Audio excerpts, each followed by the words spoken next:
आपल्याकडे सर्वसामान्यांच्या सुद्धा अनेक प्रतिक्रिया येतात आणि काय नेमक्या मुंबईकरांच्या या संदर्भातल्या अपेक्षा आहेत या अर्थसंकल्पामधून एकदा आपण पाहूया।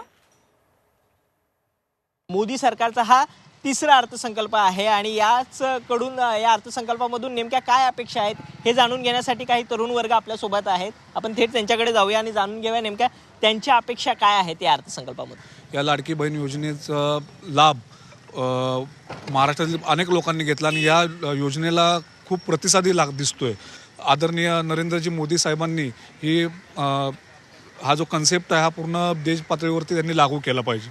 माझ्या अपेक्षा तर अशीच आहे की इंधनाचा दर कमी झाला पाहिजे। आपला गॅस सिलेंडर, आपला डिझेल असेल, पेट्रोल असेल, याचा दर कमी झाला पाहिजे। मुलांच्या शिक्षणासाठी जास्त कल देण्याची गरज आहे।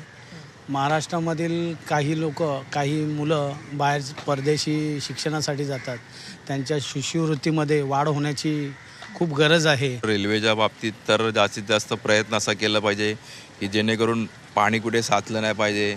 तसंच दुसरी गोष्ट म्हणजे जास्तीत जास्त गाड्यांचा त्यांनी हे केलं पाहिजे आणि जी लोकांची जी गैरसोय होती ती सगळी दूर केली पाहिजे। सरकारकडून अपेक्षा आहे की रोजगाराच्या संधी युवकापर्यंत पोचल्या पाहिजेत अशी सरकारला विनंती आहे। खूप बेरोजगार आहेत, जे पदवीधर आहेत ते पण असेच आहे, म्हणजे त्यांना रोजगाराच्या संधी उपलब्ध नाही आहे। काही प्रायव्हेट कंपन्यांमध्ये 10-12 हजाराच्या नोकऱ्या करतात, त्यामुळे त्यांना रोजगाराची संधी मिळावी। कॅमेरा पर्सन ओम प्रकाश, विशाल सवणे, झी 24 तास, मुंबई।